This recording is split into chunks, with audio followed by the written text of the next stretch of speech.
This is the second studio, hosted by two architects, myself, David Lee, and Marina Borderonay. This week, it's the two of us in a fan favorite episode, After Hours. It's funny people love those After Hours so much. I know. Yeah, no one says, "Oh, the interviews are my favorite. Oh, the Project Companion is my favorite. I love the After Hours. Those are my favorite." Like, okay. I mean, I can understand if you're trying to tune out of, work and stuff, and you kind of just want to sit with a couple of friends. That's it. It is a weird thing to have basically different audiences. People who like tune into the Project Companion stuff, which is more like for, homeowners, people who don't know anything about architecture. Like they find it ultra informative. We get a lot of good feedback from those people. But I'm also like, you can't possibly be interested in hearing the two of us ramble on about miscellaneous things. It amazes me anyone listens to anything we say. I don't know why. Because I wouldn't. Well, you wouldn't listen to anything. Well, that's probably why. Yeah. Yeah. That's probably why. I guess we should do sponsors. Sponsors. Architects, design leaders, founders redefining the industry. If you want to shape not only buildings, but the businesses behind them, this is your moment. Future London Academy's Executive MBA takes you inside the boardrooms of Pentagram, Uber, Zaha Hadid Architects, and Google, where you will master finance, strategy, and operations from the people who already excel at them. Study alongside peers, transforming the industry worldwide, and do it all in just 9 intensive weeks over 1 year between London and California. Award-winning, transformative, crafted for design and architecture leaders with 15 plus years of experience. If you're ready to grow your impact, apply now by tapping the Future London Academy link in our show notes. The second studio is brought to you by Chaos. They make award-winning design and visualization tools, and they're really pushing the boundaries with AI.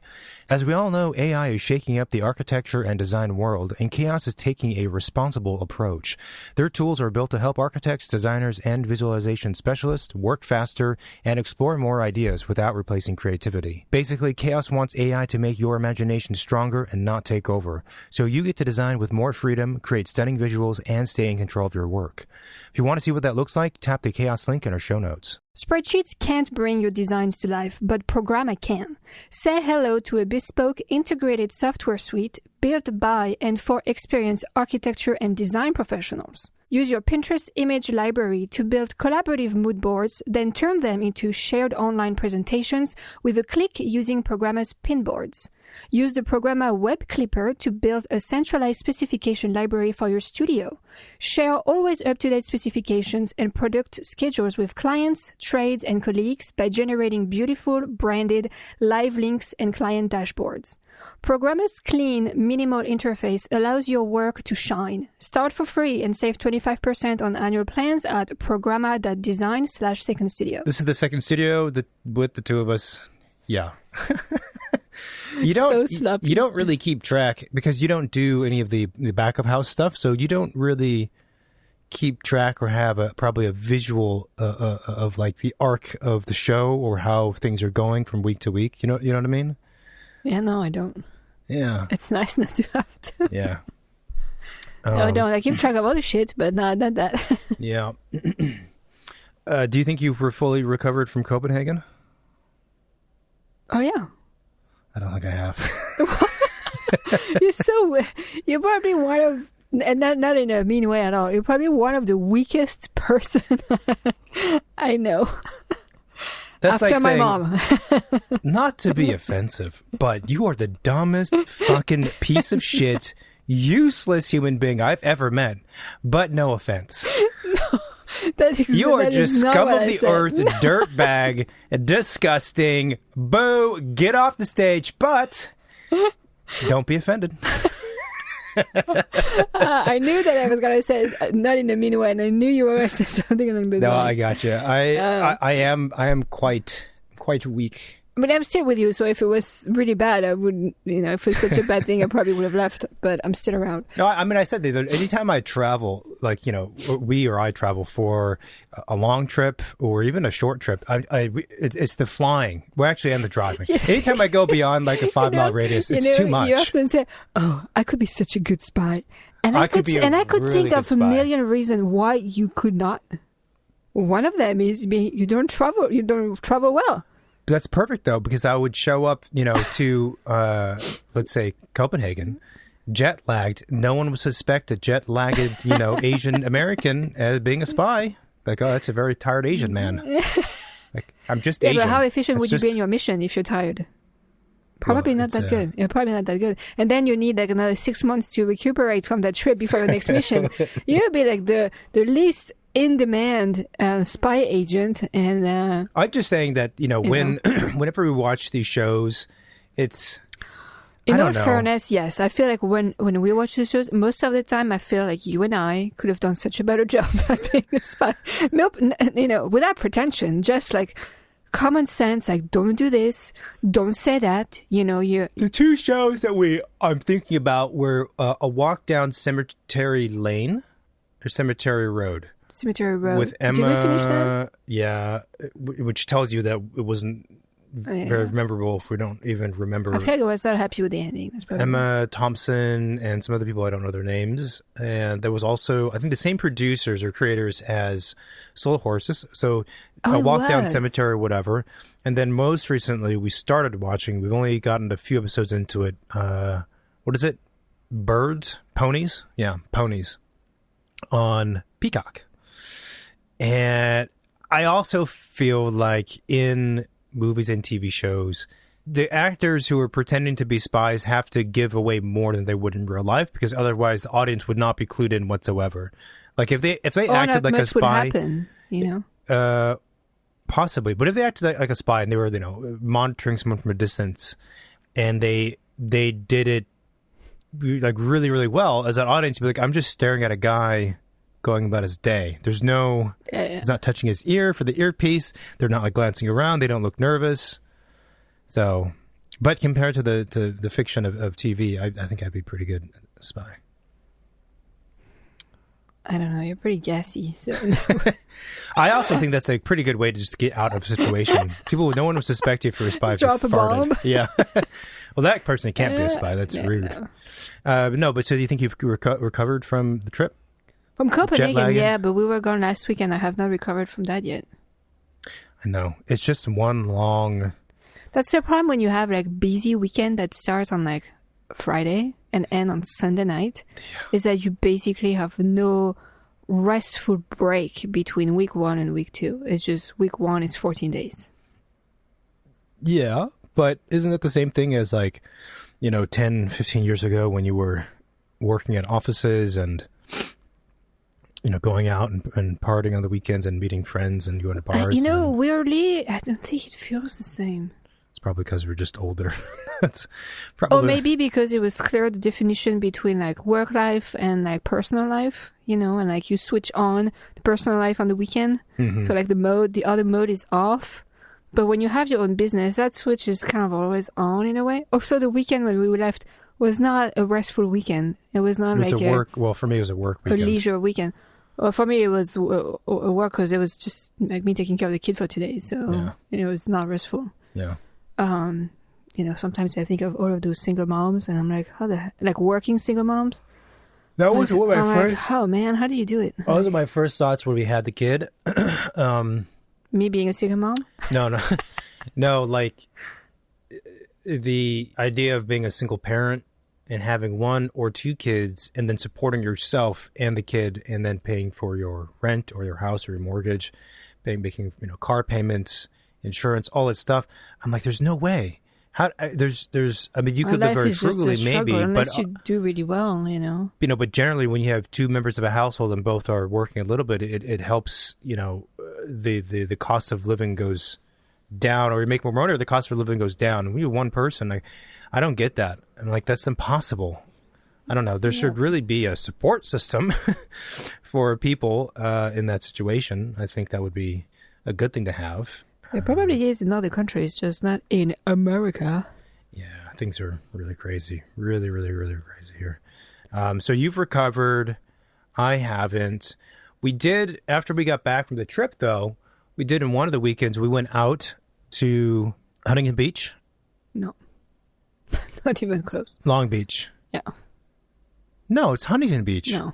Isn't it? Where the aquarium is. You want to No, bet? I'm not interested in betting. No, I'm not. Oh, I'm interested in making money. It's not Huntington Beach? No. Long Beach? Okay, well, we went to Long Beach. Remind me, who's from SoCal? You are. I'm still jet lagged. From where? Copenhagen. This is the last 10 minutes of conversation. That was a month ago. I just told you I haven't recovered yet. You don't listen. Excuses. So we went down to Long Beach, like we talked about before, we went to the aquarium, but this time we went to the Marina? Is that what you'd call it? Like the... I'm not from here, so I don't know. The, I don't know, inlet of water that's kind of a U-shape, sort of like a marina situation. You know, am I U-shaped? There's like restaurants, there's like some walking paths. Boats. And, you know, this kind of thing. We go down, they're like, oh, this is going to be nice. We park, walk around. Just short, easy. This was the first time out, you know, back in LA, back in anywhere since Copenhagen. So everything gets compared against Copenhagen. We walk along, we try to find a restaurant. You know, there's like a sushi's place, which is, the architecture's done up to look somewhat Japanese, and it rates like a 3 out of 5 on Yelp. I'm like, yeah, I don't really feel like doing that. Yeah. But it was empty outside too. We had that place. There was like a taco place, which probably would have been pretty good, but it was further inland in like a mall, which is not what we were looking for. There was a Hooters. Never been to Hooters. I'm not really super interested in going to Hooters. It's a strange... It's a really weird Besides thing. their boobies, what are they famous for? Apparently, their wings are really good. That's what people say. Oh. Like, they're actually good wings. So if you're not into wigs or boobies, there's no reason for you to go, right? I mean, either or. So what else is there anyway? Yeah. But I remember in high school, I knew someone, like a friend of like a classmate, and they had their, I think, like 14th or 15th birthday party at Hooters. What? Yeah, but it wasn't like, okay.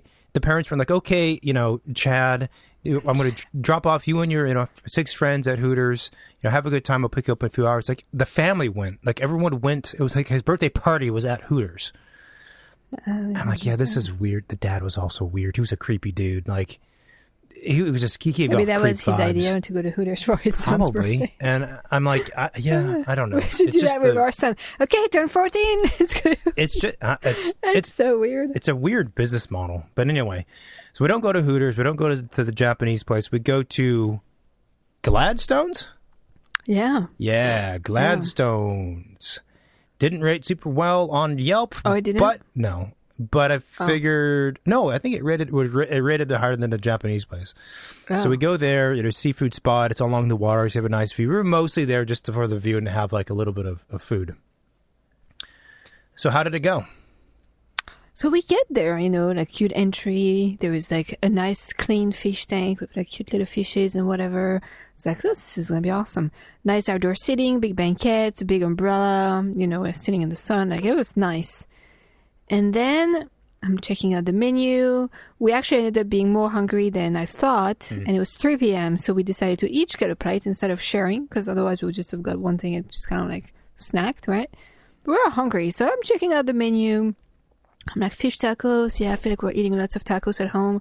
Probably don't need that. Mahi sounds wonderful. Perfect for that, right? Okay, I'm going to get that. I'm going to get it with, I don't know, the whatever mashed potato that's their specialty or whatever thing. And probably a side of vegetables just to be, you know, somewhat healthy, right? Yeah. Sounded pretty The waiter also did describe the mashed potatoes as being, you know, like the Gladstone special. I know. It was like, that sounds really good. Yeah. I know. I was like, oh, that sounds yummy. What did I get?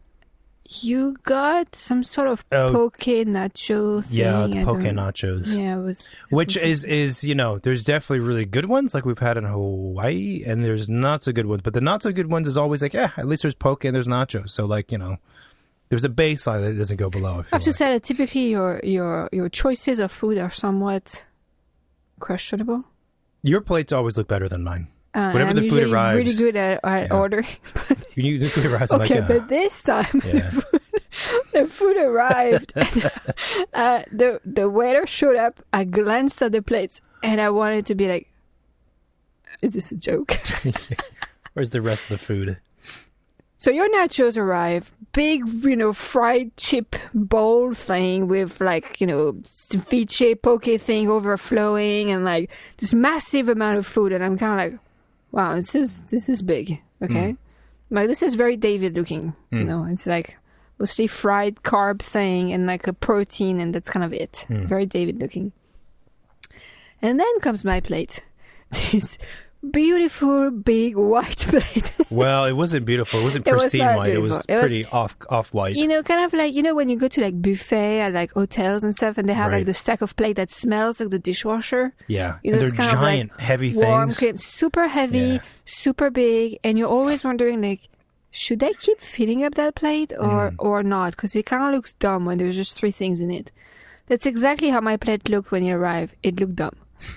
It's like this big, sad white plate with a 2.5 by 2.5 portion of a mahi-mahi, 2 lonely heads of broccoli, and a scoop of mashed potatoes. But like it was a small scoop. Like an ice cream scoop. A small ice cream scoop. And only 2 broccoli florets. And I'm thinking, where's the rest? It was weird because compared to the rest of this of what we all saw, the umbrellas, the people, the sun, the sky, my plate, it's like your plate, someone had desaturated the color of your food. It was sad. It's like they looked at me and decided I should eat less. It's like the mahi-mahi was a sad mahi-mahi. He was like, oh. I kind of felt bad eating it, to be honest. I'm here. Oh. It looked sort of gray and it looked sad. But when the plate arrived, I was like, depressed. I was trying to remember, like, what did I order? Yeah, I know. I was like, I had the fish. What did I get on the side? Side of vegetables. It wasn't and I'm cheap. looking at the side and I'm like, but I'm missing like a 9/10 of my vegetables.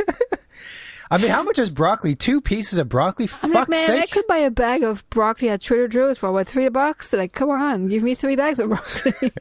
And it wasn't cheap either. No, it was not cheap. So the guy brings the plates, very happy with himself, delivering this really sad thing. And he leaves. And before he leaves, I'm like, okay, we also get silverware? I'm like, am I supposed to eat this with my hand? I mean, I literally could. It wouldn't take me much effort. But yeah, so it was kind of a rough transition going from like our trip to Copenhagen to that. Because that actually was probably the first time we ate out since the trip. Yeah. And to, refresh our memories of Copenhagen, even if you eat at an aquarium, a museum, at the cafe there, the food was incredibly well presented and fresh and actually bigger portions than I would have thought. Yeah. And then you come to the place we just ate at here, and it was kind of like, what the heck, man? It was Did you take a picture of it? No, because I didn't want to look at it in my phone. It was so depressing. I don't understand.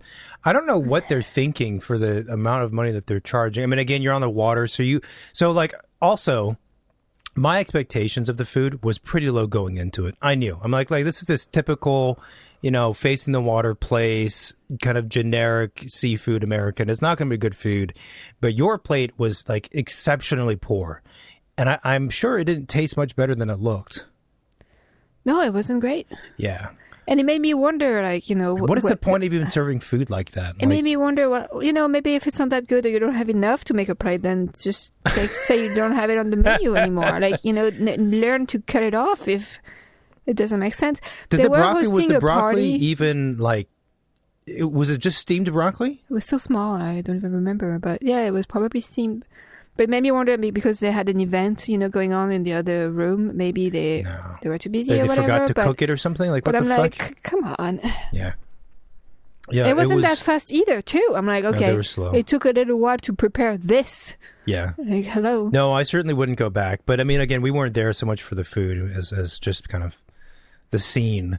I will say that my poke nachos were not very good.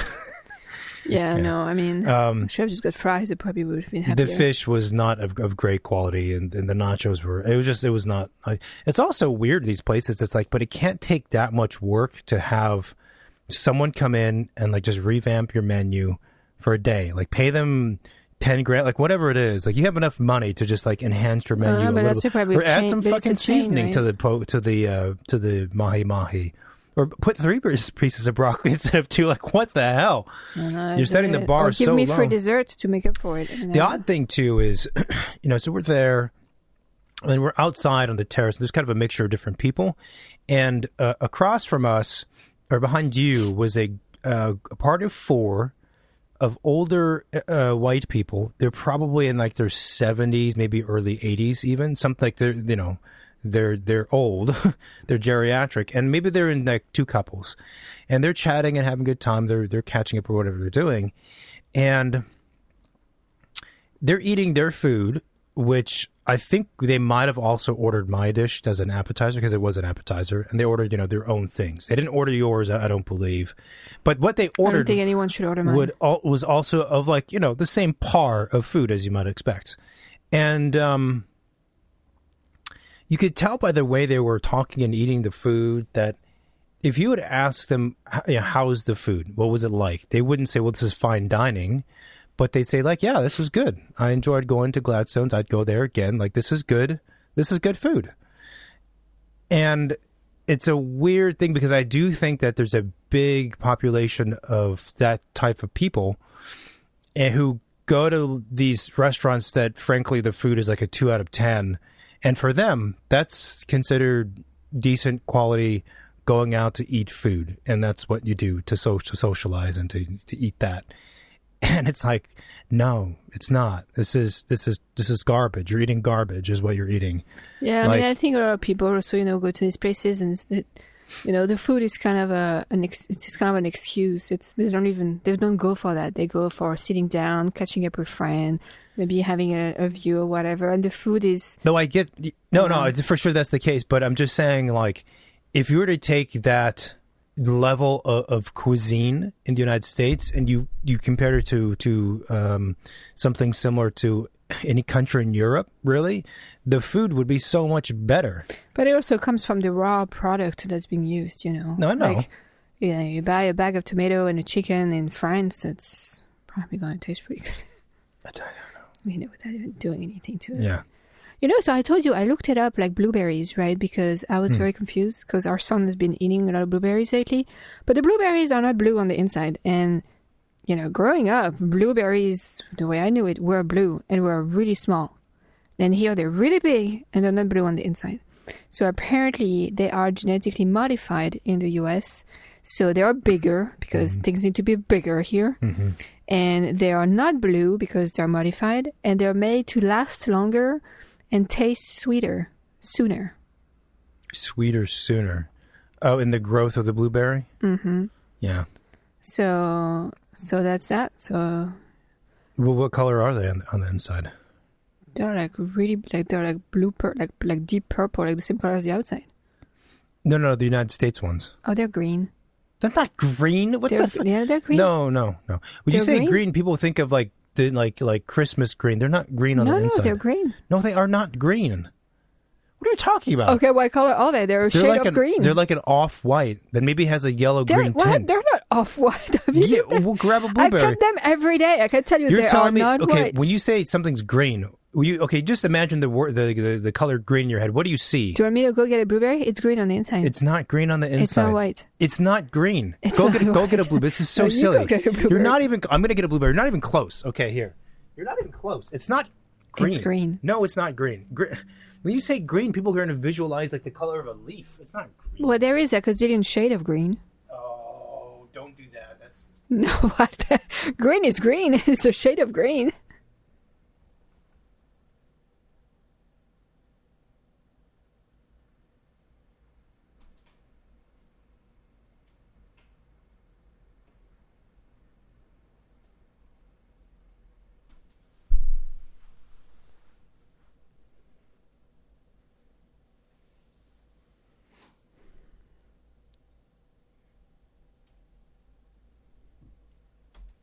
Okay, the moment of truth.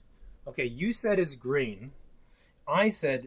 But it also depends on which one. If you get an older one, they can be pink on the inside. I said it's like an off-white that's like kind of yellowish, maybe greenish. Okay? Too bad we're not in video. Reveal? Can I have a half to see? Yeah, you want to pull off the half and then see? Oh, look at that. It's like an off-white. It's green in the middle. You see? Green in the middle. Yeah, some Marina, of them have more of that, so they're more green. Yeah. It is more...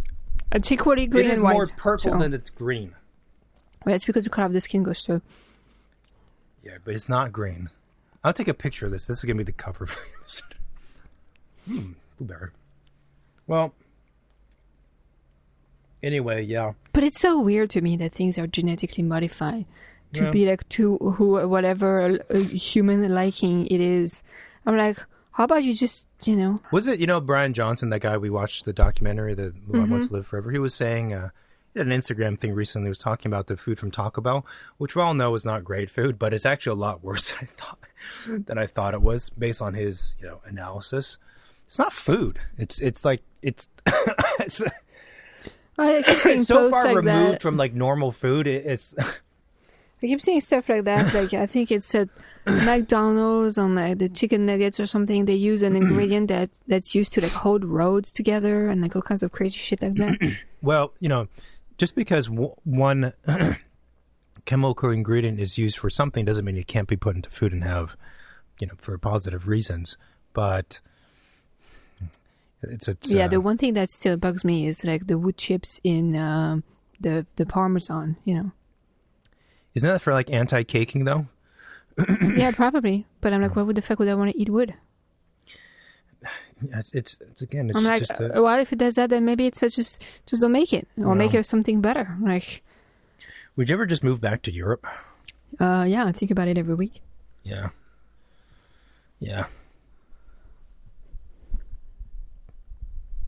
But, I don't know where. You wouldn't go to France? I mean, I could always go to France. But, I don't know. I feel like my life could be bigger than that, Mm-hmm. But yeah, I think about it often just because of the quality of life. Like just this, it's not even like the quality is like, oh, the finest, whatever. It's just like, just the simplicity and the easy lifestyle. Mm-hmm. Like just things are simple. We don't need to like invent chicken from zero. Like just use the chicken that's out there. You know what I mean? Like we don't need to like, I don't know, grow tomato to be 3 times the size and have no seeds and grow like 360 days a week. Okay, so what would be like the top like 3 reasons you would move to France? That like the food, okay, for sure. The healthcare. Okay. Cost of healthcare. But isn't the healthcare system in France like a mess because everyone's always going on strike and people just don't like the French are not known for being very organized. But the cost of like being hospitalized or seeing a doctor or having surgery, like insurance just covers everything and doesn't cost you much. Okay. So that's as you get older, that's a huge thing. And family probably. That's pretty good. Is housing cheaper in France? Yeah, but the lifestyle is also less. Right? Yeah. So it's all proportional, right? Like how much money you make versus how much money you need to spend to live. Yeah. So it's, I don't know, like in terms of the ratio, if it's the same here or there. But yeah, I mean, you could buy a house in France for like $150,000. You could buy that in the United States too. We just in a place you would not want to be.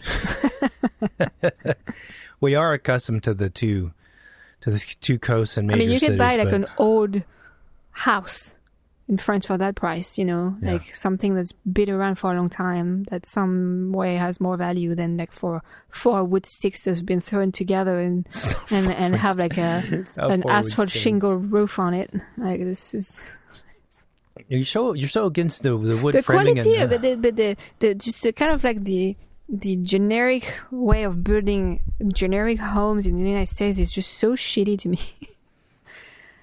But I mean, I don't think it's better in France either. Like if you go in the suburbs, ones, if you go in the suburbs, it's also like the same developer cookie cutter thing. No. I mean, we're not talking about wood sticks. We're talking about like CMU block or like metal frames or whatever. But it's at the end of the day, the product is still shit. On the subject of housing, I think what really needs to happen, and I haven't studied this, so I could completely be off, but I see 2 easy fixes to adjust the housing market so people can actually go back and afford a house. And there's three, but the third one's difficult. The first, put a cap on how much a real estate agent can make off a house. There's absolutely no reason a real estate agent should earn, what is it, 2%, whatever percentage is on the buying and selling of a house. That is ridiculous. If you're talking about a house that costs, including or not including the agent's fee, that doesn't matter, $400,000, $300,000. Okay, yeah, then fine, because the commission's, not necessarily a lot of money. That's probably why it started. Depending on how much how much volume you're doing. But if the house is like $1 million, $1.5 million, $2 million, $3 million, $4 million, $5 million, $10 million, like, no. There's no real estate agent who brings the amount of value that they earn per hour of work or just value, period. I know. That's worth a couple percentage points of like a $3 million transaction. Real estate agents, I know a few, I'm friends with a few, and they're good people, and the ones I'm care to be close with know their stuff. But by and large, 99% of them, they know nothing about design. They know nothing about construction. They know nothing about, they don't know anything, to be honest. All they know is trends and the market, and that's about it. And, maybe what's nearby locally, but, Google, yeah, there's a school nearby. I get it. Like I see it on Google Maps. It is, you're helping someone find your property that's in the right location. You're helping someone, help you vet the property. That's the part where they don't know anything. They can't vet the property for, what do they know? I don't know that I would trust a real estate agent to vet the property for me. No, because they don't know these industries that I'm describing, and they literally just make stuff up. Or what they do is they just regurgitate what they've heard from someone else, not really having a clue what they're saying. Yeah. And it's like, there's absolutely no way that you are worth 2% or what, 2.5% or whatever it is. It's 2.5%. So first, right, if we want to easily knock down, make housing more affordable, stop with this idea that you're going to pay a real estate agent hundreds of thousands of dollars to do what? Be like a representative. That's silly. And the other thing is limit developers. Don't allow people to buy a property, build shit, and then sell it again for, 3x what it was before and make a bunch of money when it's crap. Like, I don't, those are two easy things. And then for the developers, like, limit how many properties a developer can buy. There's no reason a company should be able to buy 12 lots in a neighborhood or whatever and then build a bunch of garbage. I think there's a quality component. Like if there's a developer and they bought 12 lots and they want to make high quality, nice, sustainable homes that were community oriented, and they're going to sell it at a reasonable price, I'm okay with that.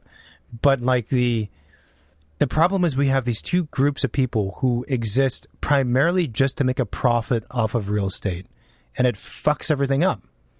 Well, because the things that they're doing are not of value. It probably started they were making 2-3% commission on a home that was worth $300,000. And then as the game kept being played of, selling properties, the values goes up because, people improve on stuff and whatever. And then it just becomes really out of hands. I mean, it's crazy that in, most of California, I would say maybe Central California is a bit cheaper, maybe like East in California is a lot cheaper, but the west side of California, north and south, it's you can't buy a house for you could buy a house for $1 million or slightly under $1 million. It's a tear down. Yeah. Most of it you have to completely rip out. Yeah. 1.5, still a piece of shit. You still have to redo all the interiors. Your windows are, not done. The electrical plumbing needs to be redone. The roof probably needs to be re-roofed. Your walls might be eaten by termites. I mean, really, you're buying a land. You're not buying what's on it. That reminds me, the another thing that I would add to the list is somehow monitor or control or limit even homeowners who remodel stuff just for the sake of boosting their sale price. I get it from a homeowner's perspective, because if you can do this, if you can spend $100,000 and make $200,000 and then sell it for $200,000 more and make $100,000, why wouldn't I do that? But again, it goes to quality, right? When you have a house and you're going to sink in 100 was high, you're going to sink in $50,000 to redo the bathrooms and kitchens. It's all crap. It's all crap material put in by people who don't really care about quality. There's no design. It's crap through and through, in quality, in longevity, in looks, in flow of space. It's all crap. and then you now sell it for a premium markup. So someone who is not destitute and able to spend that quote extra $200,000 for a house that's somewhat completed, now they're going to have to, they're probably going to change it because they don't like it because it's crap, or they're going to change it when they're in 5 years when it all like goes to shit. Like, we got to stop using real estate properties and buildings as a way to make quick money. That's not what the built environment should be about. It should be about, like, to your larger point, in Europe, like, it should be about longevity. But that's the interesting and accessibility. thing. What the fuck? And that's the interesting thing. Like like in the States, the idea that people rarely, and I'm talking people like clients, potential clients who interact with, like, rarely it is in their mind that the house that they're buying or they're building or they're renovating will be passed down to their kids. Like, it's not even a goal. It's not even on the list. Like, it maybe happens, a handful of times that's something that, they're forever home. Yeah. But it's forever, not just for them. It's forever for, like, the generations after them. And I feel like that is much more common in France and in Europe, where, you buy it, it's for your family to hold on to, and like your kids would inherit that house. Who was I speaking with? We were speaking with someone recently about this, and they had the same exact point. And it wasn't you. It wasn't someone like we knew in immediate family or immediate friends. They were like, we don't think of houses that way, and it's very weird what you guys do in the United States, But those are the things I would do. And then, the next one is the construction cost. Now, construction cost has gone up dramatically. And we have basically materials, labor, and then the contractor's overhead and profit is the kind of three items. So material costs going up is a difficult thing to solve. So let's put that aside. Labor costs going up. Well, the reality is that a lot of the people, how do I phrase it? Like, I'm actually, in a way, happy that labor prices have gone up, because it means that people who are doing really hard work that no one else wants to do actually has a chance to maybe pay for a decent apartment to rent and not live, like, way the fuck out in the sticks. Even then, they're still doing that. But I'm okay with some of this, money that's floating around going toward the people who are doing, like, the really, really difficult stuff that, frankly, most people wouldn't want to do. And the contractors over in profit. I mean, I don't know. The contractors can make more on a project compared to other professionals because of the liability.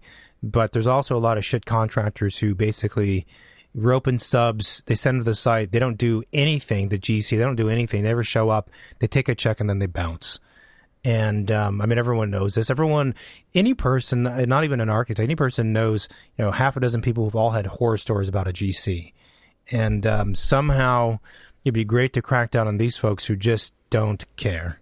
So how did we go from talking about blueberries to back to architecture and construction? What kind of magic did you... I asked you why you want to go to France, and you didn't list housing, so I brought it up. Because I think it's with the other But it's just in after hours. What do you think you're doing? Yeah? Yeah. Well, what else would you do to drive the housing costs down? I don't know. I don't want to think about it. I can't do anything, so... That's what I would do. You want to drive it down? Stop buying homes. That's going to drive it down. Stop buying homes? Yeah. Yeah. If nobody buys, the price will have to go down. So there you go. You mentioned two of the three main things, right? You mentioned food. You mentioned healthcare. I mentioned housing. None of those things should be really for like baseline average people to have decent quality of whatever those three. It shouldn't be profit oriented. It shouldn't be profit-oriented. No, yeah, it shouldn't. But that's kind of how our messed up world is set. I don't know what we're doing. Like, we're so enthralled with creating AI, despite us all, including the people who are leading the effort, knowing that there are significant ethical issues and also, like, security issues of, like, not knowing where this is going to go in the end. Like, we're sinking how much fucking money into that? Like, the average person, like, I don't give a shit about AI. Well, if it's not that, it's weapons, so I don't know which is the worst of the two, but the average person, they're not like, ooh, I can layer on, like, what's the thing I read? Claude coding plus ChatGPT plus this plus that. I can stack all these things. Now I can like, no, they want to know, like, what's the cost to have a home or food or healthcare? What the fuck? Yeah. It's quite annoying. The whole thing's annoying. Well, I'm glad this after hours is very optimistic. Most of the time it's me positive complaining vibe. about the state of our... Maybe that's why people like it, because, just you rambling on and on and on about everything. What do you have on your list? Are What's you a next? happy person in general, do you think? No, I don't. Oh. I don't really think about happiness. I think thinking about happiness is a waste of time. It is somewhat of a waste of time. I mean, if you have to think about it, probably means you're not happy. Or it means that you are, but you're just not a priority. Do you know what I mean? Yeah. Like, get on with it. I was talking to someone... You can't just, think about, I want to be happy, therefore I am. You kind of have to work toward it, I feel. I just don't think about it. I have other things to worry about, Oh, and I don't think about it either. It's like there's X minutes in a day. How many minutes may I allocate to thinking about, am I happy? Why am I not happy? I mean, no, of course, you should keep that in check. But I think there's a population of younger generations. They're just too preoccupied with themselves. It's like it's an odd thing too. The more you think about other people and specifically work toward helping other people and being productive for others, the happier you are. And I sometimes feel like when you flip it, and all you think about is how can I make myself happy, and why am I not happy, and why am I not sad, and why don't I have these things? Then you become sad. So go. No. Do whatever you need to do for that. I was talking to someone the other day, and they were remarking well, I'm the type of person who, when I'm conversing with people, I don't like being told that I can't have something. And I was like, okay, well, that seems very childish to me. You can't have everything. Like a kid in a candy store, don't tell me I can't have it. Well, that's an odd way to go about life, and to think that everyone else around you has to be subservient to this idea that you just can't be told no. Is that your point? No, I'm just pivoting because I got nothing else. And now a quick break to thank the sponsors who support the second studio. Revit users, you have access to a powerful new capability you might not know about. Available with Revit version 2023.1 onward, Autodesk Insight is a next-generation carbon analysis tool that can help you make the leap toward low-carbon design. With only a few clicks, Insight lets you analyze, understand, and track the embodied and operational carbon impact of your design choices. You can then visualize opportunities for energy efficiency and carbon mitigation with its flexible dashboards, helping you make more sustainable and informed decisions. Check out the Insight link in our show notes to learn more. This episode of The Second Studio is brought to you by BQE Core, the all-in-one firm management software built for architects. Designed by architects for architects, Core helps you track time effortlessly, manage projects seamlessly, and get paid faster, so you can focus on design, not spreadsheets. With powerful automation and real-time insights, it's everything you need to run a smarter and more profitable firm.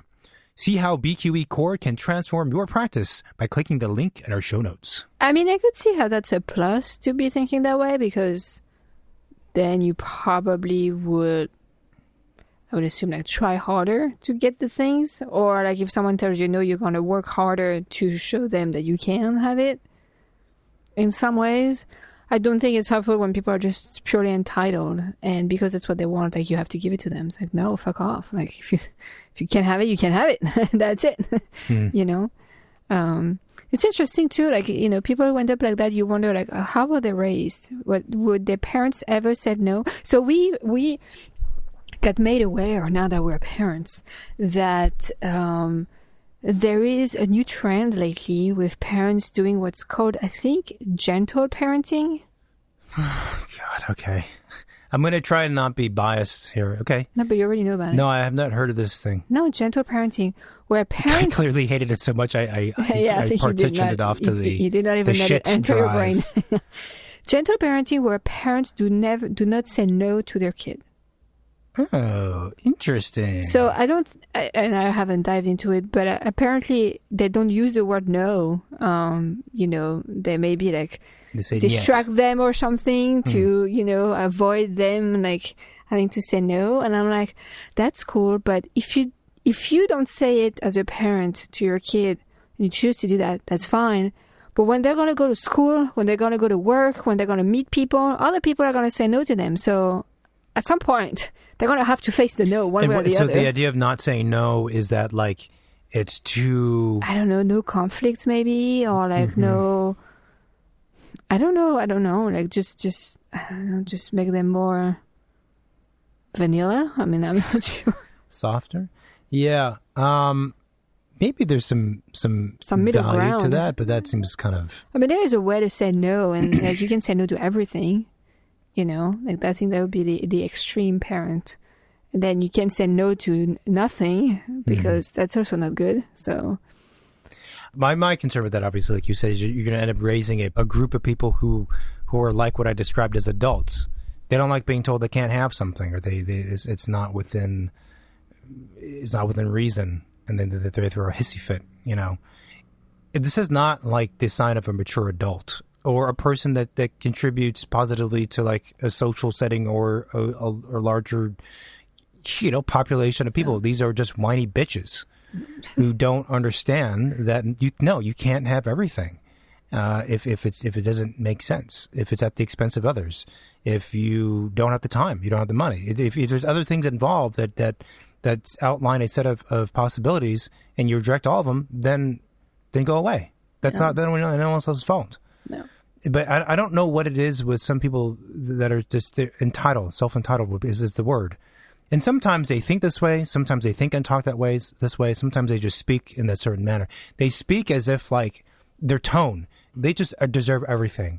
And if it's not their way, then they're upset, a little bit upset, and they have to let everyone else know that they're upset about it. It's like, okay, so you didn't get the nachos, they ran out of nachos. Now you're throwing like a miniature hissy fit. Why don't they have nachos? They should have nachos. They should have restocked, you know? It's like, yeah, calm down. They ran out of nachos. Who gives a fuck? Like, order the taquitos or whatever. Like, get on with it. Order the mahi-mahi. Like, you know, the mahi-mahi was really bad. It's not like, but the difference between the mahi-mahi is that we will go on a podcast afterwards and talk about it for funsies. I'm sure you're not like that upset by it, really. It does, you know, again, is an indicator of larger issues, maybe of food quality in the United States, but we weren't there going like, ew, what is this? You know, it's like, well, yeah, but I mean, that's the thing. It's like, you know, I saw the plate and like, I was kind of tempted to be like, did you forget the vegetables? It was, I mean, 2 pieces of broccoli is like really, like, really bad. I'm still going to be hungry after this plate. I know you understand that. Yeah. But that's the thing. Like, there is, I think, 2 kind of people. There is like, you know, us who probably would kind of like joke about it and like somewhat complain about it after the fact.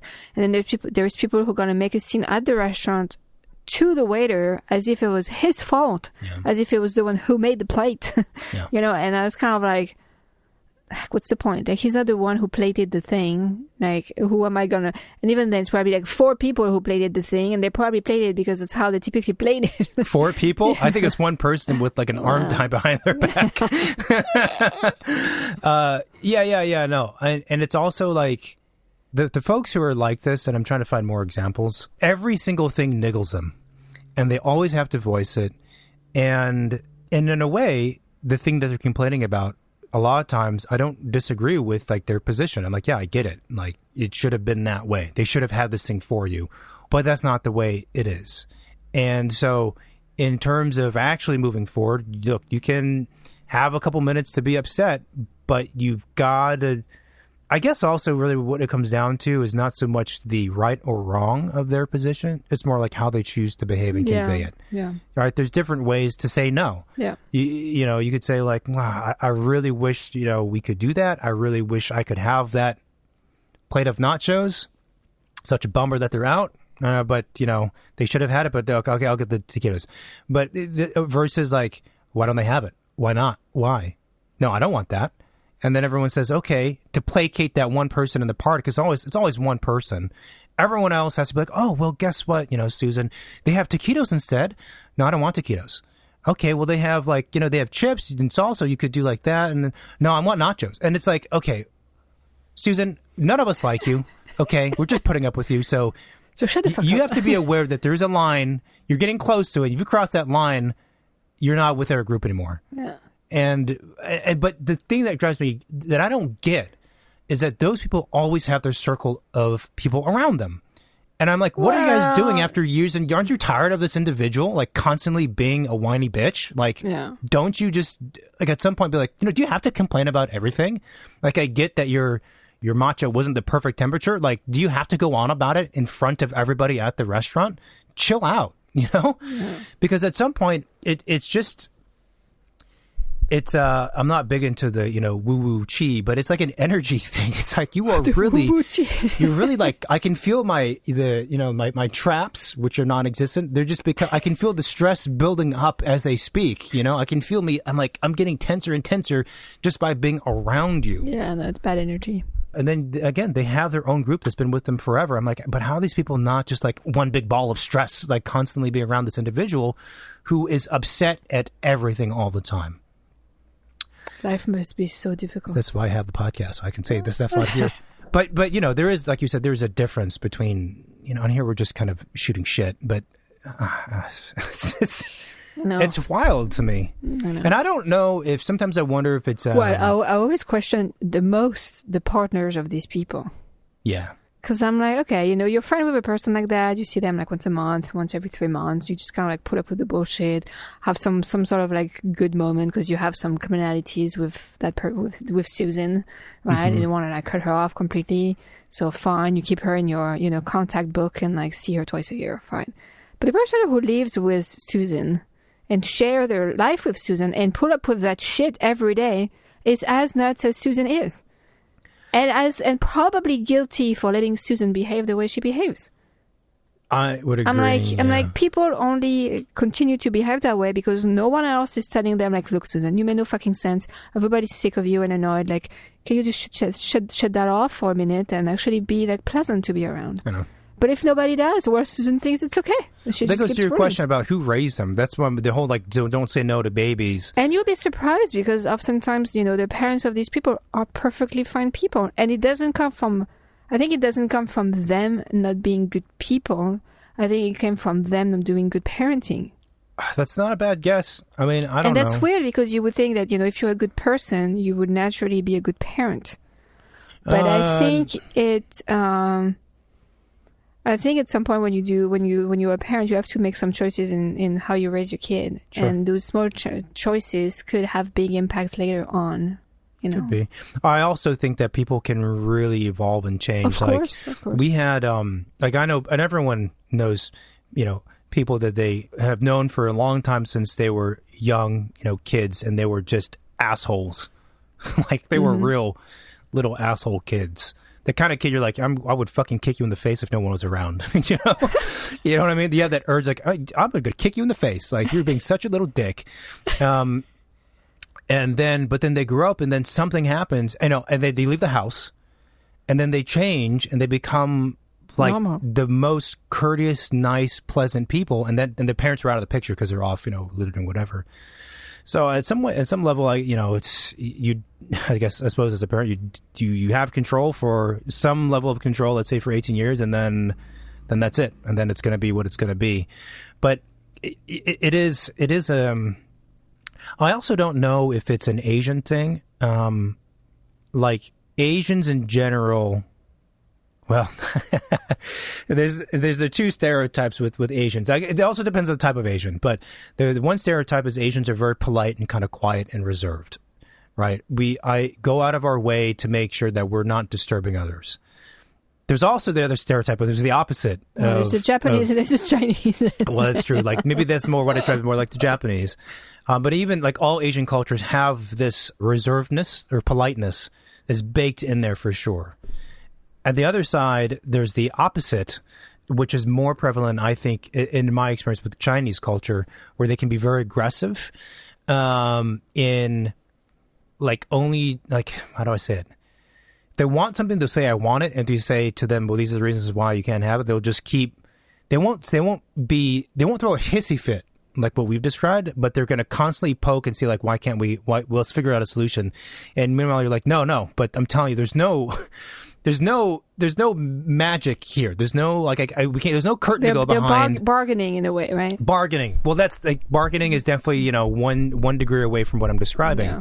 So there's that angle as well. But going back to the politeness, I wonder sometimes if that's a part of it. And I say that because for myself, as this quasi-Asian, quasi-American individual who floats through society kind of identityless in that regard, it didn't occur to me that my own behaviors in being polite and almost sort of first prioritizing other people's comfort over my own is a classical Asian trait, according to what I've said. And someone else told me this, and I was like, I've never thought about it that way, but I think you're right.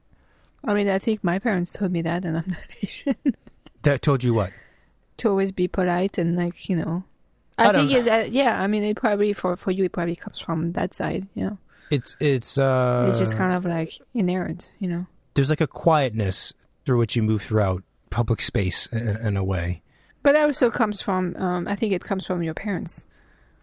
True. You know, like, if your parents were, like, the crazy, like, loud Asians, you probably would be a crazy loud David. Ew. And I probably would not be around. The thing too is that if you go too far in that direction, you end up being either taken advantage of or not going and getting what you deserve. Because depending on the place you're in and the culture that you're in, you have to be more aggressive to get what you want. And actually, to be honest, I've seen this in younger Asians who are first generation and like architecture studios. That's my only time I interact with like younger people.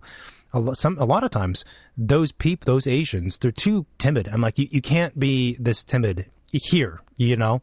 Like maybe in a different country, different city, or whatever, like you could, it would be fine. But like here, where you intend on living and practicing and whatever, if you want to have your own, but you can't, it's not going to work. Like you're never going to get anything unless you ask for it. You know what I mean? You have to ask about it. I don't know how we got on all that, but yeah, people who just... It's also sort of embarrassing because everyone else around at that restaurant's like, okay, but why? Everyone knows. Even the people working at the restaurant, like, okay, but this individual, this Susan person, like, ew, no one likes them. Like, do they get that? Like, do you understand, like, what you're being? Like, no one likes you. I mean, it's interesting. Maybe some Everyone people are into being popular in the opposite end of popularity, you know? What? Maybe some people are more interested in being popular and like not being liked versus popular by being liked. Oh, so you're saying they're doing that because they want attention? No, maybe they're doing that because they like people not liking them. That is even more sadistic, I suppose. I suppose. You know? And then you meet other people too who are so like calm and chill about everything. And it's interesting because they do the opposite, right? They lower the stress level that's in the room. You can feel it when they start talking, or even before they start talking. It's the whole, again, vibe that they're giving off. It just, everyone's like, all right, like, yeah, well, what are we talking about? Let's talk about it. What's the problem? Okay, let's talk about the problem. And it's just not a big deal. Even if it is a big deal, it's like, yeah, it's not a big deal. Like, we will figure it out. If we can't, then we have to pivot. And it just, like, the stress is not there. Yeah. Do you think which one are you? You had to choose one. Well, I'm definitely not a Susan. I'm probably the opposite. I'm probably like... You're the opposite? Well, I'm probably more on the type who's like calm and whatever. Like, you think so? What? You think so? Yeah, of course. Don't you think? About you, about me? About me. I would say you're the opposite. I'm very calm. Oh. I rarely get annoyed to the point where I would like, I don't know, be loud or make a scene or anything like that. Like I'm very like, my emotions are pretty contained. What? Okay, no. Okay, no. Maybe you think of specific things, so... You pretty frequently talk about how you're not good at hiding what you're thinking or feeling. I'm not good at hiding my emotions. I'm not good at hiding what I think. It doesn't mean I'm a dick when I'm annoyed to people. Okay, gotcha. And it doesn't mean that I express what I think out loud either. Right. You express it passively. Well, if rolling my eyes counts as passively. Yeah, it does count. What the... Yeah. Yeah, but it's not like... I mean... I will discreetly roll my eyes. But I don't. I'm not definitely not a Susan. No one wants to be a Susan. No, but I'm not a Susan. I wouldn't be a dick at a restaurant if something's not to my liking. I would like suck it up and maybe like complain a little bit after the fact, like everyone does. But I don't, I'm a bit more aware of people around me and my company than not. Yeah. Wow, okay, it took you some time to say it, yes.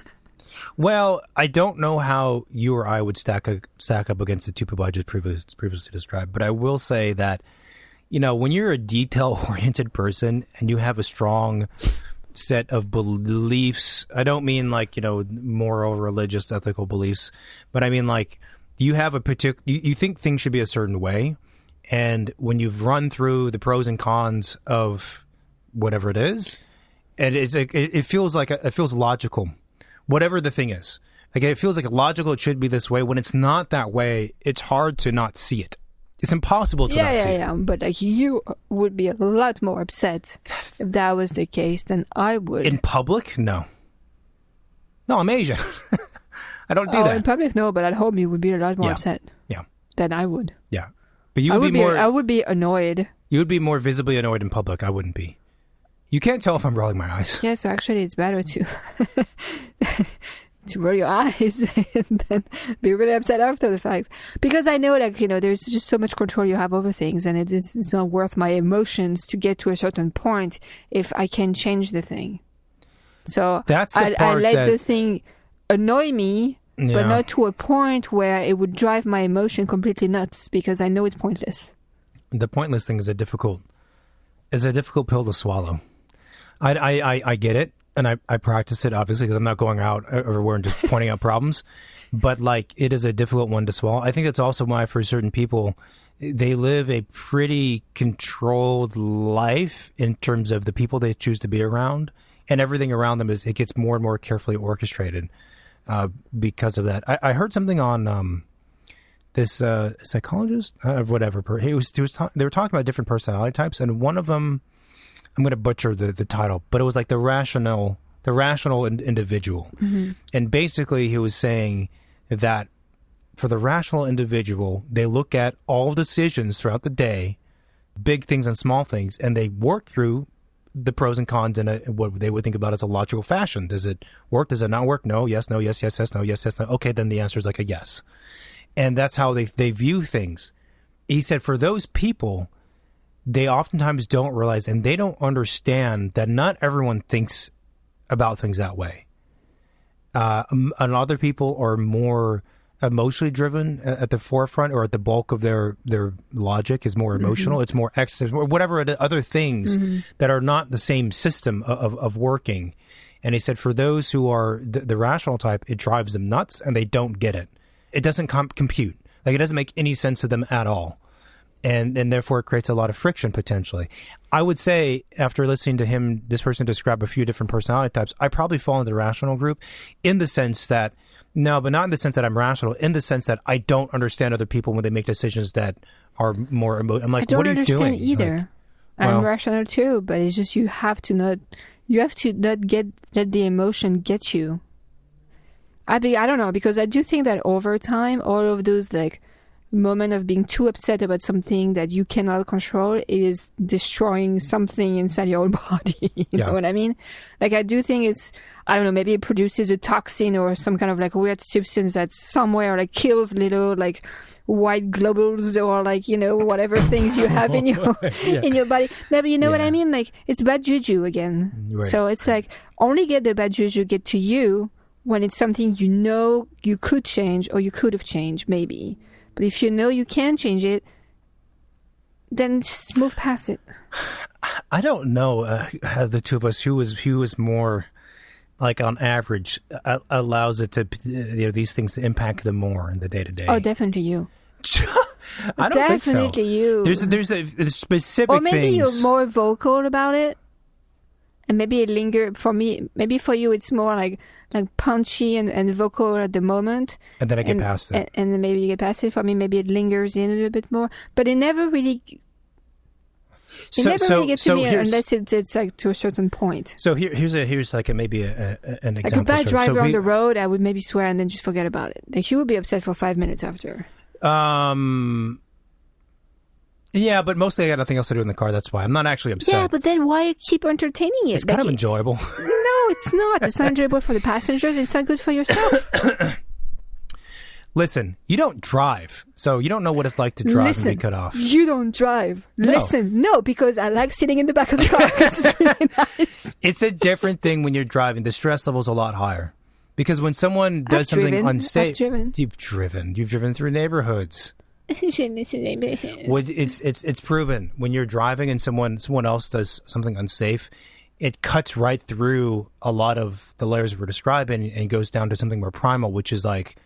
there's something that's not safe, and it's a different thing. It's not like you're at a grocery store and someone stepped in front of you. It's like whoever they could have seriously hurt. Yeah, but most of the time when you get annoyed, it's like a small thing. It's not that it doesn't work that way when you're driving. People cut you off. I'm telling you. I just don't think it's. You don't drive. You don't drive. You know, when back before you learned how to drive, and I was the one doing all the driving, and then you were a passenger. You would always list like 5 things. You'd be like, why are you so upset? Like, why do you need directions early? Why? You're demanding all these things. You don't need it. Then as soon as you started driving, you were immediately like, I need all those things. And I was like, I told you. And you're like, yeah, I know. Yeah, but you had been driving for 20-something years. I had just started. No, it doesn't. Anyone... So, it's like you're just here's the GPS. You're like, figure it out. And so, I'm still trying to figure out like which pedal is the brake. What are you talking about GPS? We never had GPS in the cars. I never told you just look at GPS. You put me the phone. Yeah, you give me direction. You just stick the phone on the dashboard, so you can be on your phone when I'm driving. And I'm like, hey man. Oh no, but that was like well into your driving abilities. No, it wasn't. My larger point, and anyone who drives knows this, that people who don't drive think that drivers demand things that are unreasonable or unnecessary or unreasonable. And it's not true, right? Like, for example, if you're driving and you don't know where you're going... feed me snacks, Marina. No. I'm on a road trip. I'm driving. Feed me snacks. Where's my drink? No. Sandwich. Now. I want a burger. Fried chicken sandwich. Where is it, Marina? Where is it? I don't think I'm asking for much here. No, okay? That never happened. Where are the pickles? No pickles? Oh, you're very loud. You're blowing out the thing. No, that never happened. That does remember, there was a commercial, I think for VW. Actually, that sounds good. Chicken sandwich. Yeah, there's a commercial for VW, and there's a guy driving, and he's like, he has different passengers in the passenger seat, and he's like testing out who's going to be like the ideal person to go on a road trip in. And the scene is like he's asking like ridiculous things of them. He's like, okay, feed me my French fries, and he critiques how much ketchup they put on the French fry and all this kind of stuff. But no, like for example, when you're driving in a new place and you don't know where you're going, and someone else is giving you directions, if their method of giving directions is to say, okay, make a left turn here, and you're like 200 from the left turn, you're like, okay. Then as soon as you make the left turn as a driver, every driver does the same thing. What's next? Now, a passenger who has never driven will say, why do you need to know what's next? I'll tell you what next. You would ask me, what's next? I go 3 steps ahead next. And I'm like... You're proving my point. You're proving my point. You are digging yourself. The hole you're digging for yourself is deeper and deeper. Everyone listening to drive is like, yep, no, David is correct on this one, Marina. Why are you bothering to debate again? You want to know what's happening in advance because you're constant. I'm not even going about. You already know this. You know you've driven. What the fuck? You know this. When you drive, which is back when you used to drive, when you would make that left turn, you would also ask, "What's next?" And if I told you, "Well, I'm going to tell you when it's time," you would be like, "No, I'd like to know now."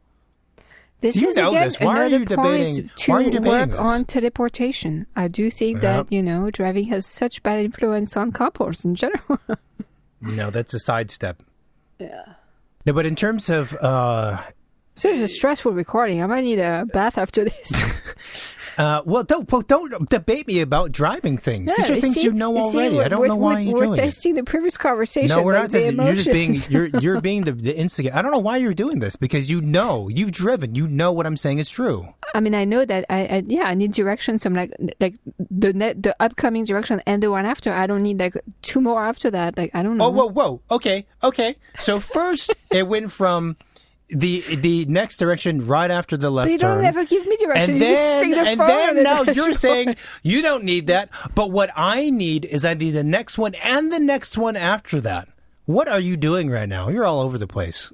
All over the place. Becoming a Susan, I think. And what I want to talk about is we flew to Reading recently. We took a layover flight, so we flew to San Francisco? Yeah, and then we went from there to Reading. We get on the flight, the first leg. Okay? Yeah. And we're talking about public spaces and people around us. Okay. We're in the last row of the plane. Fine. Which, I guess we got that because we didn't pay for seats, probably. Probably, but I don't know. The worst seats in the plane. They're not great, but it's whatever. If you sit by the window, it's super claustrophobic. Like that wall in the back, I feel like it's shrinking.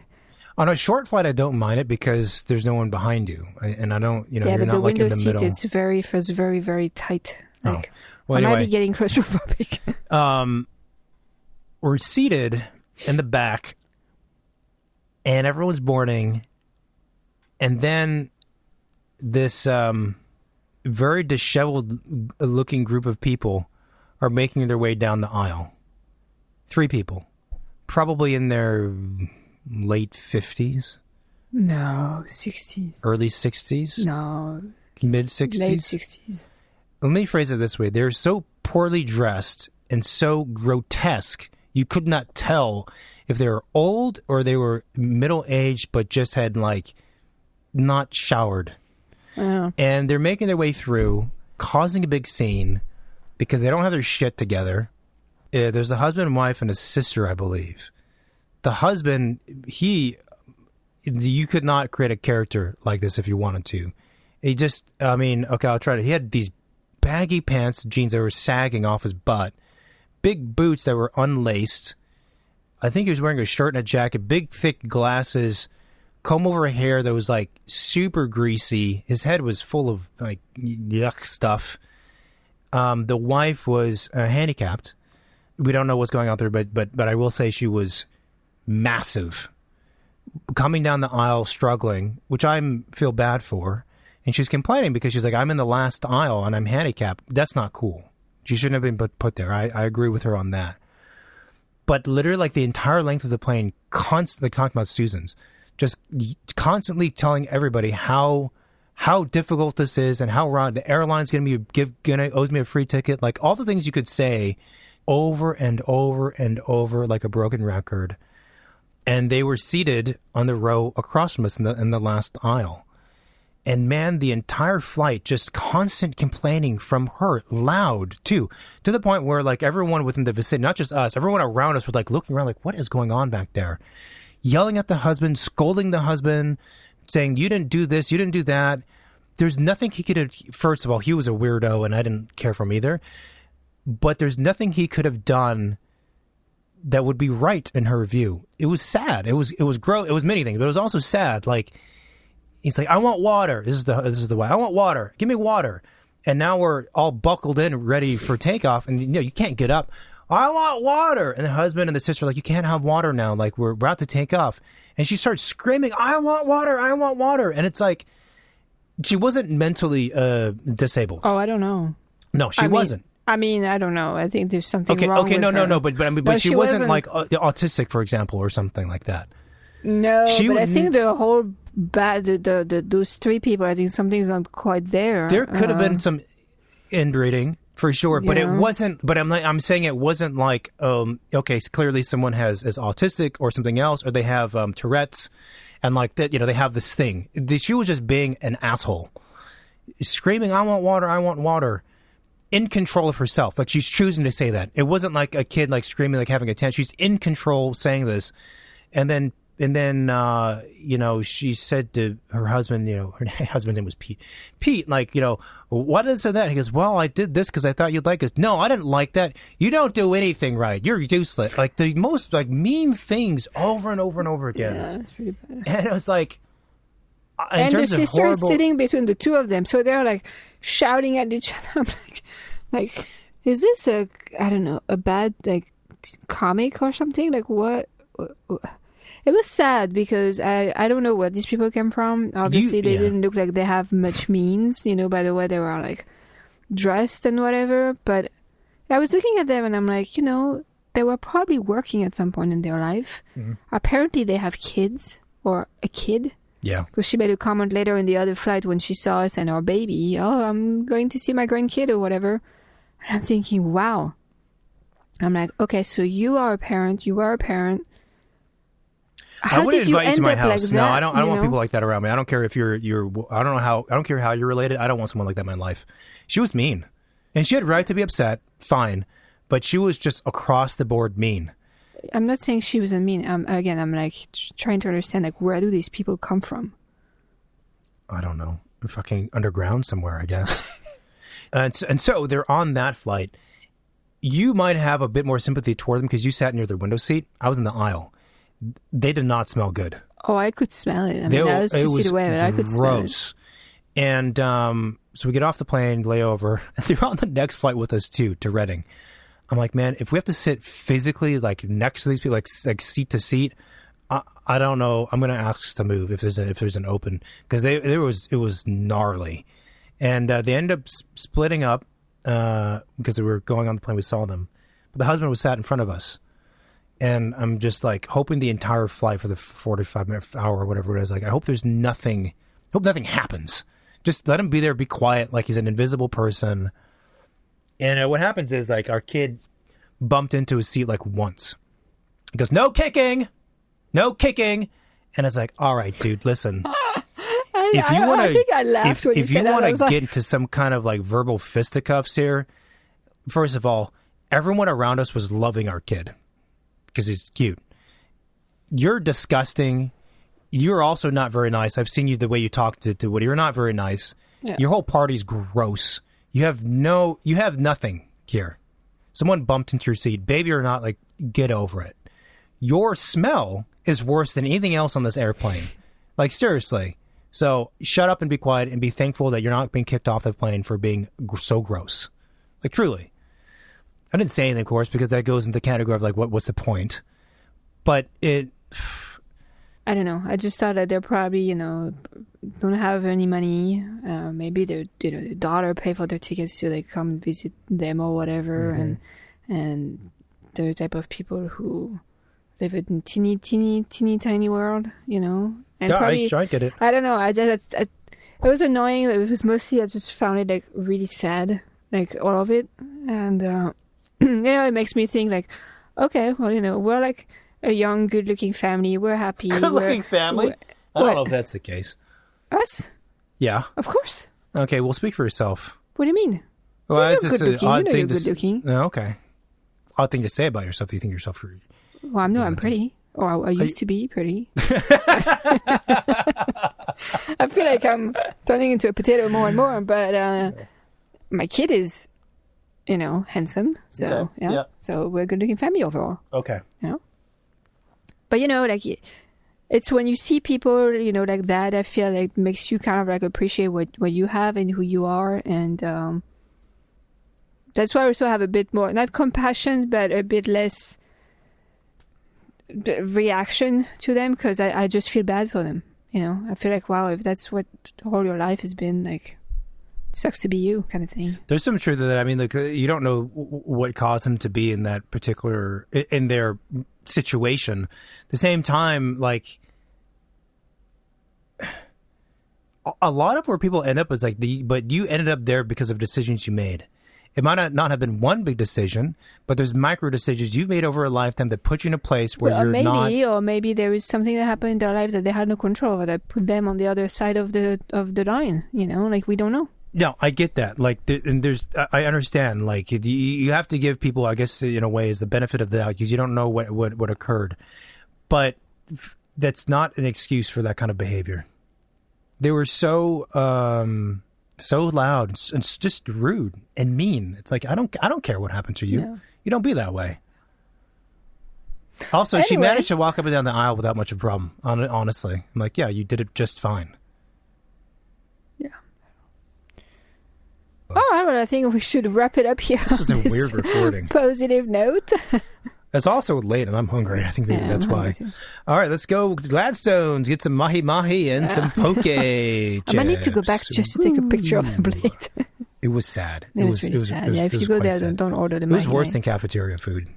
I don't understand how it's like you're getting the last dish or a made-up plate of food. Yeah, it was not good. Okay, outro. This is Tech in Studio, blah, blah, blah. Thanks for listening, blah, blah, blah. We're here, there, everywhere. Follow us, this, that, whatever. Talk soon. Thanks, bye. Okay, bye-bye.